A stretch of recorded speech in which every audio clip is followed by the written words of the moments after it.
철도 민영화가 사회적 이슈가 됐던 시절이 있었고요. 그렇죠. 그 반대를 뚫고 만든 게 수서 KTX SRT가 생겼거든요. 네. 그 사실상에 지들끼리 나눠먹기에서 그걸 경쟁시킨다고 사실은 알고 보면 똑같은 주체로서 모기업과 자기업이 경쟁을 하면 그것은 폐륜입니다라고 첫 번째 우리 그 촛불 집회 때에 철도 노조에서 나와서 그런 연설을 하셨었죠. 마치 이 사업은 날림으로 막 4대강 공사해가지고 거기 보에 금 가고 하는 거하고 좀 비슷해요. SRT가 최근에 그런 얘기가 굉장히 많이 들었거든요. 진동이 너무 심하다는 거야. 우리가 KTX를 황진민님도 매주 타죠. 네. 근데 사실 그 안락감 같은 것이 아무리 빨리 달려도 불안감은 안 느껴야 되는데 지금 SRT 같은 경우는 굉장히 매우 불편하다는 그 민원이 들어오고 있는 그래요? 거예요. 예, 그게 핵심인 것 같아요. 아까 지민님이 얘기한 게 모기업과 자사의 경쟁 체제 구도. 그러니까 국민의 안전과 관련된 건요 경쟁 체제가 아니라 협력 체제로 가야 되거든요. 근데 이게 성과 중심제를 도입하면서 경쟁 체제로 가다 보니까 저비용 고효율을 올리기 위해서 이런 현상이 벌어지는데 저는 이 기술적으로 용서가 안 되는 게 뭐냐면 너무 진동이 심해서 바퀴를 깎았더니 진동이 덜하더라 이렇게 발표를 해요. 그건 뭔 소리야? 깎으면 저도 안 되는 무슨 거 아니야? 말인지를 모르겠어요. 바퀴를 깎았더니 진동이 잦아들었다. 이게 무슨 얘기예요? 바퀴를 진짜? 깎는다는 게 뭔 얘기지? 타이를 줄였다는 얘기인가? 아니면 바퀴가 그러니까 이게요 SRT가 뭐냐면 고속전철에서 쓰고 남은 것을 재활용하는 모양이에요. 버리는 게 아니라.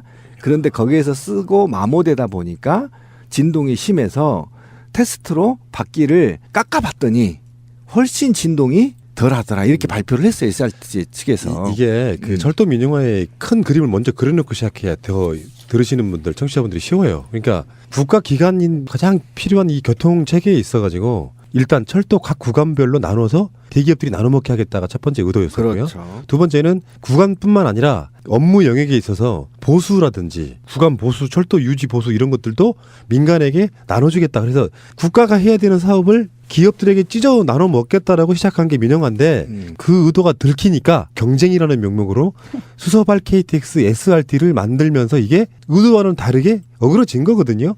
실제로 우리나라에 수도 없이 많은 경전철 포함해가지고 철도 노선들이 있는데 거기에 일반 민간 기업에게 불화하겠다고 나서는 것도 있고 등등등 하다가 절대 안 되라고 국민들이 팔을 걷고 반대를 하게 되니까 무리하게 출범시켜서 지금 SRT 이런 문제가 나오는 거거든요. 그래서 어쨌든 그 진동 문제가 처음부터 사람들에게 느껴졌는데 건강을 위협할 정도다 이렇게까지 문제가 되고 있는데 한 달째 지금 원인을 밝히지를 못하고 있으면서 기관들끼리 서로 책임 떠넘기기를 하고 있대요. 근데 SRT가요. 저는 이제 KTX를 매주 타고 왔다 갔다 하다가 이 SRT가 딱 생기고 나니까 확실히 손님이 좀 줄었어요. KTX가 손님이 좀 줄고 그리고 이 노선 그 시간차 같은 것도 배차를 또 좀 조정을 했더라고요. 그런데 그러다 보니까 KTX는 KTX대로 수익성의 문제라든가 이런 거를 생각해서 또 어디 굉장히 인기가 없는 곳에는 편수를 줄이는 식으로 해가지고 거기에 이제 매번 다녀야 되는 그 동네 사람들에게는 또 큰 일종의 불이익을 주게 된 상태이거든요. 그런데 SRT 자체의 안전성도 지금 확보가 안 되고 있는 상황이니까 사실은 결국은 국가기관 산업을 민영화, 막 철도 민영화 이러니까 민영화는 안 돼 사람들이 그러니까 민영화 아니고 글쎄 이거는 민영화가 아니라 뭘까라고 하면서 굉장히 애매모호 아사무사로 만들면서 그게 아니라 좀 합리적 경쟁을 하라는 뜻이고 글쎄요 구간만 이렇게 하는 건데 글쎄 뭐 관리는 니네가 하고 뭘까 막 이런 식으로 만들어 가지고 하게 되면 안전성도 그렇고 전체적으로 그 노선 변경을 포함해서 정말 도서 지역에 사는 사람들에게는 큰 불이익을 가져다 주는 면에서 이거는 원점 재검토를 해야 된다고 생각이 들어요. 그리고 차체에 대한 일제 점검이 사실상 필요합니다. 이게 오리지널 그 KTX 애초에 떼제베란 이름으로 프랑스에서 들어올 때까지만 해도요. 국내에서 생산 안 되고 프랑스에서 생산되면 보통 1년 반에서 2년 동안에 만드는데 이거를 국내에 있는 업체가 만들기 시작하면서부터 그게 8개월에서 6개월로 단축이 됐어요. 그리고 그 안에 들어가는 제품을 국산화한다 그래놓고 미승인 부품들을 또는 불량 부품들, 중국산 부품들을 속여가지고 납품받은 사례가 수천 건이에요. 근데 전체적으로 총 부품 안에서 걔네들 숫자가 얼마 안 되니까 괜찮아 그러고 운행을 시키고 있는 거란 말이에요. 근데 이 정도 고속으로 달리는 열차가 진동에 취약하다고 하는 거는요, 이거는 엄청난 큰 사고에 영향을 미칠 수가 있어요. 이거 지금 350km까지 나온다고 그러는데요. 이 300km 이상을 달리는 열차 탈선을 하거나 달리던 과정에 뭐 축이라든지 어떤 그 내부 부품 안에서 문제가 생겨가지고 만일 사고가 난다 그러면 이건 어마어마한 재난이 되는 거거든요. 지금 그 SRT라고 하는 게 우리는 뭐 무슨 뜻일까 생각해 보면은 소소 이게 아니고요. 슈퍼, 라피드, 트레인의 약자입니다. 라피드 자체가 빠른 초고속 이런 뜻이거든. 거기다 수포를 붙여놓은 거예요. 초고속. 근데 이 속도만 지향하다 보면은 이 좁은 땅덩어리에서 서울에서 부산 가는데 한 몇십 분 더 간다고 중요한 게 아니라 더 앞서야 되는 전제가 필요해. 안전이죠. 그렇지. 그래서 이게 이런 경쟁하다 보면 언젠가 세월호 참사 같은 대형 사고 또 납니다. 네, 저도 선진국에서 계속 일어나고 있고요. 특히 일본에서도 자주 일어나죠. 떼제베도 많이 뒤집어지죠. 그러니까 이 진동의 문제가 불편하다고 느끼는 건 뭔가 말도 안 되는 부하가 걸려 있거나 속도를 내는 데 있어가지고 굉장히 매우 불편한 상태에 있다고 하면 이게 사고로 연결되는 건 시간 문제라니까요. 기술적인 문제가 아까 찌라시님이 얘기한 그러니까 과잉 경쟁 체제 또는 아직은 이제 민간에 가지 않았지만 통신이 대표적인 겁니다. 저는 계속 우리 방송에 통신을 물고 늘어지는데 통신은 또 공공재거든요. 그 이동수단도 공공재입니다. 누가 독자지해서는 안 됩니다. 그런데 이것들이 전부 민영화되면 쉽게 말하면 이득이 남는 곳은 민간이 직접 가져가 버리고 이득이 나지 않는 아까 이득이 안 난 부분은 이제 자사가 직접 관리함으로 인해서 그리고 나서 이제 이들은 경쟁 체제라고 도입해서 자사 황금 노선은 자본한테 주고 나서 경쟁에서 딸린다 해서 또 구조 조정을 하게 되거든요. 이게 뭐냐면 그래 큰 틀에서는 공사 도태 노조 활동의 말살인 것이고요. 사실상 민간한테 특혜를 주는 겁니다. 누구한테 줄 건데? 신비한테 줄 거예요? KTX를 안 줄 거잖아요. 어차피 대기업이 가져가게 되는 것이고 그러면 결국은 지금 민영화 비율이 일본이나 미국보다 더 많이 됐다는 거잖아요. 우리나라가. 그런데도 불구하고 또 민영화를 시키겠다는 겁니다. 저는 분명히 말하자면 이건 민영화는 절대 막아야 되는 것이고요. 그다음에 세분화시켜서 유지나 보수, 관제, 물류, 차량 업무 등을 또 민영화시키고 있거든요. 사실 이거는 이명박 정부 때 철도 민영화는 이미 국민적 대합의가 있었어요. 하지 말라는 게. 예, 있었고 서울시장도 다 관으로 다 되돌리고 있는 입장이기 때문입니다. 그런데 이제 와서 이 탄핵 정국의 무슨 배짱으로 지금 민영화를 한답시고 지금 SRT 안전 문제도 소홀히 하고 이런 개 같은 일이 벌어지는지 저는 도저히 그러니까 이해가 안 갑니다. 정권이 바뀔 것을 확실시에 두고 있는 상황에서 미리 바꿔버리는 겁니다. 그래서 그 사이에 마무리돼야 되는 사업들이 있어가지고 그게 열받는 거야. 이게 뭐 전빵 치우기도 아니고 아주 그냥 폭탄 세일을 하고 있는 게 막 풀어대네 이게 이제. 그 민주 국가에서 정권이 바뀌는 과정 속에 나는 이런 지점 꼭 뭐가 좀 이렇게 책임을 물어야 된다고 생각해요. 어떤 정책적인 방향 때문에 뭐가 이렇게 완전히 폭망했어도 그 책임지고 감옥 가는 놈 하나 없잖아요. 요런 거 분명히 뻔히 의도는 보이는데 그러니까 민영화 하려다가 방향을 틀어가지고 하다 보니까 이것도 저것도 아닌 얼그러진 상태에서 안전 문제는 소홀히 하고 그래서 우리 방송에도 나오는 여성무지부 이런 분들은 그런 투쟁하거든요. 하청을 받아가지고 승무원들을 써요. 승객들한테 승무원들 자체가 생사 여탈권을 갖고 있는 정도의 중요한 사람들인데 하청 받아가지고 쓰는 거예요. 그들에게 KTX의 모든 얼굴 KTX 전부인 사람은 승무원들인데 그 승무원들은 하청 받아갖고 쓰는 거야. 단지 비용 문제 때문에 이런 방식으로 지금 가고 있기 때문에 지금 우리나라가 미국과 일본에 비해서도 민영화가 훨씬 비율이 많이 돼 있다고 했잖아요. 그런데 되게 재밌는 사항이 좀 있어요. 우리나라 산업이 대기업 중심으로 되어 있는데 대기업이 국가의 특혜를 받으면서 성장해서 자생력이 부족해요. 그런데 4차 산업을 맞이하게 됐어요. 준비하지도 않고. 그렇죠? 그러면 이들이 기본적으로 살아남을 수 있는 밥은 공공재를 뺏는 것밖에 없어요. 그래서 대기업들이 지금 살아남기 위해서 항만부터 에너지, 철도, 통신, 의료, 연금, 보험 모두를 지금 가져가려고 합니다. 특히 삼성이 버틸 수 있는 거 공공재를 불화받지 못하면 심각한 몰락 위기에 처해 있어요. 왜 그러냐면 이것들이 국제사회에서 국가가 계속 이 온실 속에서 키워놨어요. 자생력이 없단 말이에요. 네, 철도 문제와 관련해서는 사실 굉장히 많이 논의가 있었고 철도 민영화는 절대 안 된다. 사회적 합의가 있었잖아요. 라는 것이었는데 거기에 대해서 계속 뭐 SRT는 민영화가 아니야. 자회사 뭐해서 막 이렇게 맞아 헷갈리고 복잡하게 얘기를 하면서 민영화를 일부 좀 추진을 한 거죠. 그것과 반대해서 또 철도 파업도 있었던 것인데 뭐 그런 등등에 대해서 엄청나게 탄압을 해놓고 이 문제에 대해서 사실 그 SRT를 급하게 준비도 완벽하게 되기 전에 먼저 띄우는 식으로 했을 적에 결과적으로 우려하던 두 가지는 다 현실이 된 거예요. 하나는 지금 안전성 문제, 그리고 또 하나는 결국 작은 역에는 무정차 통과를 하거나 어떤 편수를 줄이는 방식으로 거기에 도서 지역에 있는 돈이 안 되는 그런 쪽에 그 주민들은 피해를 받고. 근데 너무 웃기는 게요. 제가 타고 다니는 그 기차가 원래는 용산역에서만 출발을 했었어요. 근데 나름 수익을 좋게 하겠다고 이제 연구를 했나 봐요. 어떻게 하면 좋은가.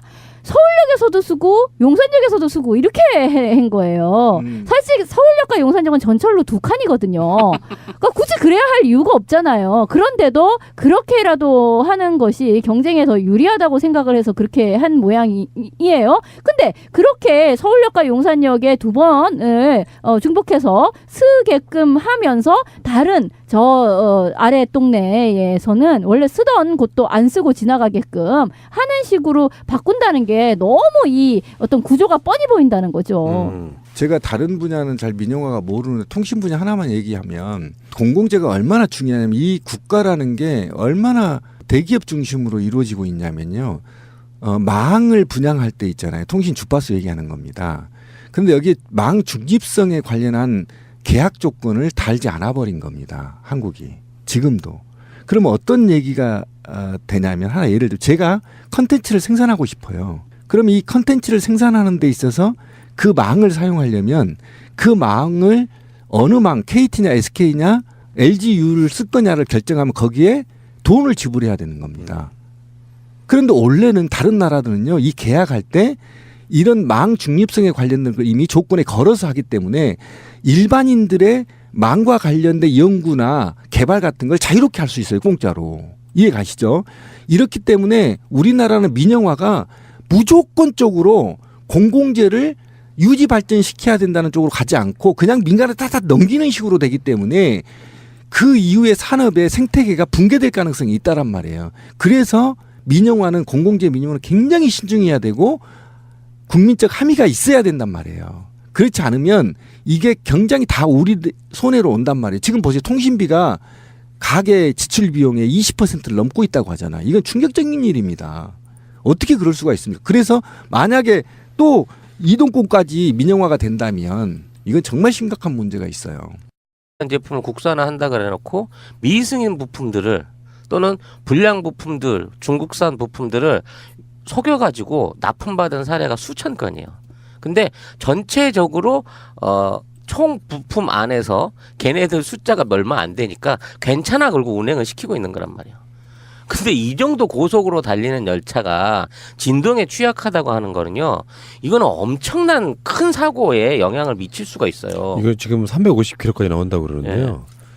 이 300km 이상을 달리는 열차 탈선을 하거나 달리던 과정에 뭐 축이라든지 어떤 그 내부 부품 안에서 문제가 생겨가지고 만일 사고가 난다 그러면 이건 어마어마한 재난이 되는 거죠. 지금 그 SRT라고 하는 게 우리는 뭐 무슨 뜻일까 생각해 보면은 소소 이게 아니고요.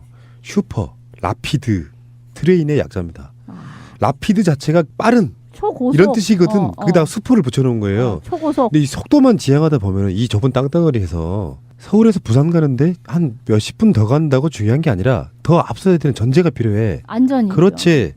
그래서 이게 이런 경쟁하다 보면 을 주게 된 상태이거든요. 그런데 SRT 자체의 안전성도 지금 확보가 안 되고 있는 상황이니까 사실은 결국은 국가기관 산업을 민영화, 그러니까 막 철도 민영화 이러니까 민영화는 안 돼 사람들이 그러니까 민영화 아니고 글쎄 이거는 민영화가 아니라 뭘까라고 하면서 굉장히 애매모호 아사무사로 만들면서 그게 아니라 좀 합리적 경쟁을 하라는 뜻이고 글쎄요 구간만 이렇게 하는 건데 글쎄 뭐 관리는 니네가 하고 뭘까 막 이런 식으로 만들어 가지고 하게 되면 안전성도 그렇고 전체적으로 그 노선 변경을 포함해서 정말 도서 지역에 사는 사람들에게는 큰 불이익을 가져다 주는 면에서 이거는 원점 재검토를 해야 된다고 생각이 들어요. 그리고 차체에 대한 일제 점검이 사실상 필요합니다. 이게 오리지널 그 KTX 애초에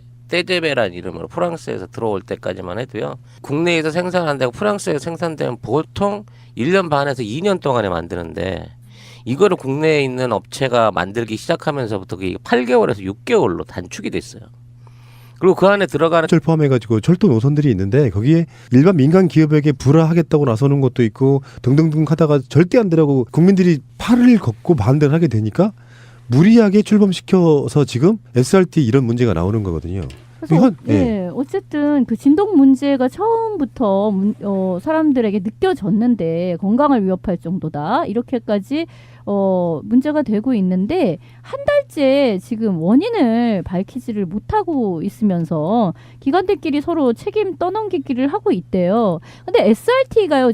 저는 이제 KTX를 매주 타고 왔다 갔다 하다가 이 SRT가 딱 생기고 나니까 확실히 손님이 좀 줄었어요. KTX가 손님이 좀 줄고 그리고 이 노선 그 시간차 같은 것도 배차를 또 좀 조정을 했더라고요. 그런데 그러다 보니까 KTX는 KTX대로 수익성의 문제라든가 이런 거를 생각해서 또 어디 굉장히 인기가 없는 곳에는 편수를 줄이는 식으로 해가지고 거기에 이제 매번 다녀야 되는 그 동네 사람들에게는 또 큰 일종의 불이익. 진동이 심해서 바퀴를 깎았더니 진동이 덜하더라 이렇게 발표를 해요. 그건 뭔 소리야? 깎으면 저도 안 되는 무슨 거 아니야? 말인지를 모르겠어요. 바퀴를 깎았더니 진동이 잦아들었다. 이게 무슨 얘기예요? 바퀴를 진짜? 깎는다는 게 뭔 얘기지? 파일을 줄였다는 얘기인가? 아니면 바퀴가 그러니까 이게요. SRT가 뭐냐면 고속전철에서 쓰고 남은 것을 재활용하는 모양이에요. 버리는 게 아니라. 그런데 거기에서 쓰고 마모되다 보니까 진동이 심해서 테스트로 바퀴를 깎아봤더니 훨씬 진동이 덜하더라 이렇게 발표를 했어요. SRT 측에서. 이게 그 철도 민영화의 큰 그림을 먼저 그려놓고 시작해야 더 들으시는 분들, 청취자분들이 쉬워요. 그러니까 국가 기관인 가장 필요한 이 교통 체계에 있어가지고 일단 철도 각 구간별로 나눠서 대기업들이 나눠 먹게 하겠다가 첫 번째 의도였었고요. 그렇죠. 두 번째는 구간뿐만 아니라 업무 영역에 있어서 보수라든지 구간 보수, 철도 유지 보수 이런 것들도 민간에게 나눠주겠다. 그래서 국가가 해야 되는 사업을 기업들에게 찢어 나눠 먹겠다라고 시작한 게 민영화인데 그 의도가 들키니까 경쟁이라는 명목으로 수서발 KTX, SRT를 만들면서 이게 의도와는 다르게 어그러진 거거든요. 실제로 우리나라에 수도 없이 많은 경전 철도 민영화가 사회적 이슈가 됐던 시절이 있었고요. 그렇죠. 그 반대를 뚫고 만든 게 수서 KTX, SRT가 생겼거든요. 네. 그 사회상에 지들끼리 나눠 먹기 위해서 그걸 경쟁시킨다고 사실은 알고 보면 똑같은 주체로서 모기업과 자기업이 경쟁을 하면 그것은 폐륜입니다라고 첫 번째 우리 그 촛불 집회 때에 철도 노조에서 나와서 그런 연설을 하셨었죠. 마치 이 사업은 날림으로 막 4대강 공사해가지고 거기 보에 금 가고 하는 거하고 좀 비슷해요. SRT가 최근에 그런 얘기가 굉장히 많이 들었거든요. 진동이 너무 심하다는 거야. 우리가 KTX를 황진민님도 매주 타죠. 네. 근데 사실 그 안락감 같은 것이 아무리 빨리 달려도 불안감은 안 느껴야 되는데 지금 SRT 같은 경우는 굉장히 매우 불편하다는 그 민원이 들어오고 있는 그래요? 거예요. 예, 그게 핵심인 것 같아요. 아까 지민님이 얘기한 게 모기업과 자사의 경쟁 체제 구도. 그러니까 국민의 안전과 관련된 건요 경쟁 체제가 아니라 협력 체제로 가야 되거든요. 근데 이게 성과 중심제를 도입하면서 경쟁 체제로 가다 보니까 저비용 고효율을 올리기 위해서 이런 현상이 벌어지는데 저는 이 기술적으로 용서가 안 되는 게 뭐냐면 너무